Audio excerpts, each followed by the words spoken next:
హైడ్రా ఈ పేరు వింటే భూ కబ్జాదారులు ఒరిగిపోతున్నారు. అక్రమార్కుల గుండెల్లో గుబులు రేపుతుంది. సినీ సెలబ్రిటీలను సైతం లక్ష్యంగా చేసుకొని కూల్చుడే పనిగా చెలరేగిపోతుంది. నెక్స్ట్ ఏ సెలబ్రిటీ టార్గెట్ అవ్వబోతుంది? నాగార్జున ఎన్ కన్వెన్షన్తో ఆగిపోతుందా? మిగతా సెలబ్రిటీల అక్రమాలు కూడా కూల్చబోతుందా? అసలు ఏంటి హైడ్రా? హైడ్రా హైదరాబాద్ని షేక్ చేస్తుందా? ఈ వీడియోలో తెలుసుకుందాం. వీడియోని పూర్తిగా చూడండి, మీకు మంచి ఇన్ఫర్మేషన్ దొరుకుతుంది. అలాగే వీడియోని లైక్ చేయడం మాత్రం అసలు మర్చిపోవద్దు. ఇంకెందుకు late, let's get into this video.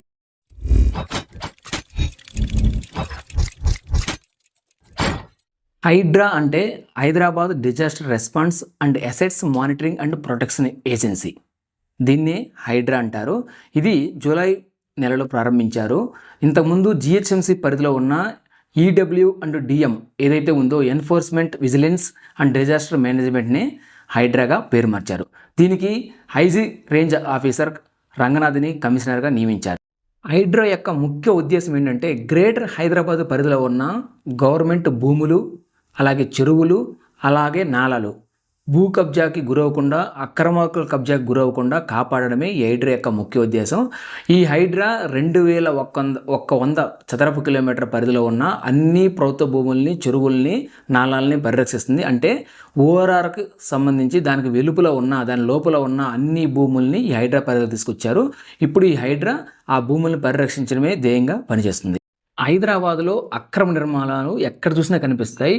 వాటికి సంబంధించి ప్రతి చోట కంప్లైంట్స్ వస్తుంటాయి. ఈ అక్రమ నిర్మాణాల వెనుక రాజకీయ నాయకులు, రియల్ ఎస్టేట్ కంపెనీలు ఉన్నాయనే ఆరోపణలు వస్తున్నాయి. అందుకోసమే తెలంగాణ ప్రభుత్వం వాటి మీద ఉక్కుపాదం మోపాలని సూచిస్తుంది. అందుకోసమే హైడ్రా దానిలో భాగంగానే చర్యలు తీసుకుంటుంది. అందులో భాగంగా ఈ మధ్య కూల్చడాలు స్టార్ట్ చేశారు.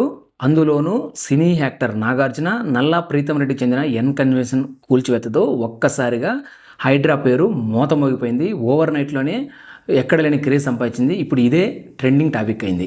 ఎన్ కన్వెన్షన్ విషయంలో ఏం జరిగిందో నేను కొంచెం మీకు బ్రీఫ్గా చెప్తాను. ఎన్ కన్వెన్షన్ అనేది మాదాపూర్లో ఉంది. ఈ ఎన్ కన్వెన్షన్ అనేది చెరువుని ఆక్రమించి కట్టారనేది ఆరోపణ. అందుకే దాన్ని హైడ్రా కూల్చామనేది హైడ్రా చెప్తున్నమాట. ఈ చెరువు పేరు తమ్మిడికుంట. ఇది 29.6 ఎకరాల్లో విస్తరించి ఉంది. అయితే రాను రాను అక్రమాలకు గురవుతూ ఆ చెరువు తగ్గిపోయిందంటూ తెలంగాణ నీటిపారుదల శాఖ చెబుతుంది. అయితే ఈ చెరువు పక్కన 3 ఎకరాల పట్టా భూమి ఉంది. ఆ పట్టా భూమి నిర్మించారు. ఈ ఎన్ కన్వెన్షన్ అనేది పర్మనెంట్ బిల్డింగ్, అంటే శాశ్వత కట్టడం. ఈ తమ్మిడికుంట చెరువుకి ఎఫ్టీఎల్ బఫర్ జోన్లు ఉన్నాయి. అంటే ఏ చెరువుకైనా ఇవి ఉంటాయి. ఎఫ్టీఎల్ అంటే ఫుల్ ట్యాంక్ లెవెల్, అంటే ఆ చెరువుకు సంబంధించి నీరు నిల్వ ఉండే ప్రాంతం. అలాగే బఫర్ జోన్ అంటే ఆ చెరువు పరిధిని బట్టి కొన్ని మీటర్ల వరకు ఆ చెరువుకి ఒక బఫర్ జోన్ ఉంటుంది. ఎన్ కన్వెన్షన్ పట్టాభూములు కట్టినప్పటికీ తెలంగాణ నీటిపారుదల శాఖ నిబంధనల ప్రకారం ఎఫ్టీఎల్ బఫర్ జోన్లో ఎటువంటి శాశ్వత కట్టడాలు కట్టకూడదు. పట్టాభూమి ఉన్నప్పటికీ ఆ పట్టాభూమిలో ఓన్లీ వ్యవసాయం చేయాలి, లేదంటే మొక్కలు పెంచుకోవాలి, లేదంటే నర్సరీకి సంబంధించిన అనుమతులు వస్తాయి. కానీ ఇలాంటి శాశ్వత కట్టడాలు కట్టకూడదు అనేది ఆ నిబంధన చెప్తుంది. అందులో భాగంగానే ఈ ఎన్ కన్వెన్షన్ని కూల్చేశామని హైడ్రా అధికారులు చెప్తున్నారు. అక్రమ నిర్మాణాలను కూల్చేయడం మంచిదే, తప్పు కాదు. దీన్ని అందరూ వెల్కమ్ చేయాల్సిందే. అయితే ఒక్క నాగార్జునేనా? మిగతా సెలబ్రిటీల అక్రమ కట్టడాలు టార్గెట్ ఉందా లేదా? ఇప్పుడు ఇది అందరూ ఇదే మాట్లాడుకుంటున్నారు.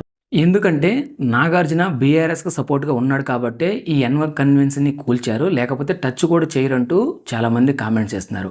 ఇంకా మరి ముఖ్యంగా ఆయన అభిమానులు అయితే రామోజీ ఫిల్మ్ సిటీ కూడా ప్రభుత్వ భూములను కట్టింది, దాన్ని కూడా కూల్చేస్తారా అంటూ వాళ్ళ అభిమానులు సోషల్ మీడియా వేదికగా ప్రశ్నిస్తున్నారు.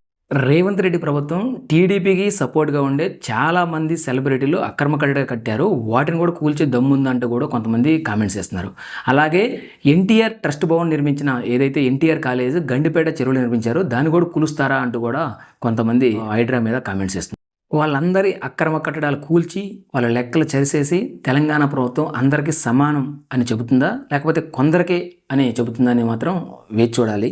ఇప్పుడు మనకు వస్తున్న సమాచారం ప్రకారం అయితే ఈరోజు కానీ ఈ వారంలో కానీ తెలంగాణ బీఆర్ఎస్ సంబంధించిన మాజీ మంత్రి మల్లారెడ్డి, పల్లా రాజేశ్వర్ రెడ్డి కాలేజీలు, యూనివర్సిటీల మీద హైడ్రా దాడి చేయబోతుందంటూ మనకు వార్తలు వస్తున్నాయి. చూడాలి ఇది నిజాయితీగా హైడ్రా దాడులు చేసి అందరి అక్రమ కట్టడాలను వెలికి తీస్తుందా, లేదా కొందరికే చేస్తుందని మాత్రం వెయిట్ చేయాలి. అలాగే ఒత్తిడికి లొంగి ఇంతటితోనే హైడ్రా ఆగిపోతుందని మాత్రం వెయిట్ చూడాలి. ఒకటి మాత్రం నిజం, హైదరాబాద్లో ఇంతకుముందు తెలుగు కమ్యూనిటీసే ఉండేవి, తెలుగు రాష్ట్ర ప్రజలు ఎక్కువ ఉండేవి. కానీ ఇప్పుడు అలా పరిస్థితి లేదు. దేశంలో చాలా రాష్ట్రాల నుండి ప్రజలు వచ్చి ఇక్కడే ఉండిపోతున్నారు. అందుకే జనాభా చాలా పెరిగిపోతుంది.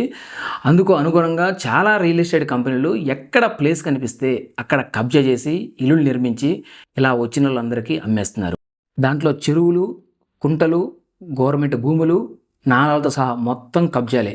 అందుకే ఇప్పుడు హైడ్రా వాళ్ళ మీద చర్యలు చేపడుతుంది. ఇది మాత్రం అభినందించదగ్గ విషయం.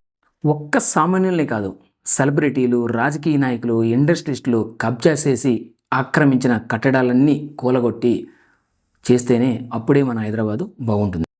పెరుగుతున్న జనాభాకు తగ్గట్టుగా మనకు వాటర్ కావాలి. అందుకు చెరువులను కబ్జా చేసి అక్రమ కట్టడాలు ఏవైతే ఉన్నాయో వాటన్నింటినీ కూల్చి ఆ చెరువుల్లో నీటిని నింపితే అది సంతోషం, అభినందించదగ్గ విషయం.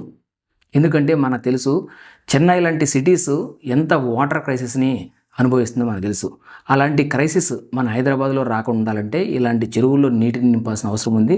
ఆ చెరువుల్లో ఉన్న అక్రమ కట్టడాలని తొలగించాల్సిన అవసరం ఉంది. అలాంటి పని చేస్తున్న హైడ్రాని మనందరం అప్రిషియేట్ చేయాల్సిందే. ఫైనల్గా హైడ్రా మాత్రం అక్రమార్కుల గుండెల్లో గుబులు రేపుతుంది, భూ కబ్జాదారుల వెన్నులో వణుకు పుట్టిస్తుంది. దాన్ని మాత్రం మనందరం వెల్కమ్ చేయాల్సిందే.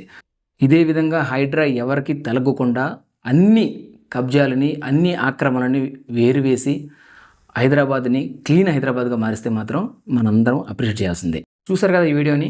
మీ అభిప్రాయాన్ని కూడా కామెంట్ రూపంలో తెలియజేయండి. హైడ్రా చేస్తున్న పనులపై మీ అభిప్రాయాన్ని కూడా కామెంట్ రూపంలో వ్యక్తపరచండి.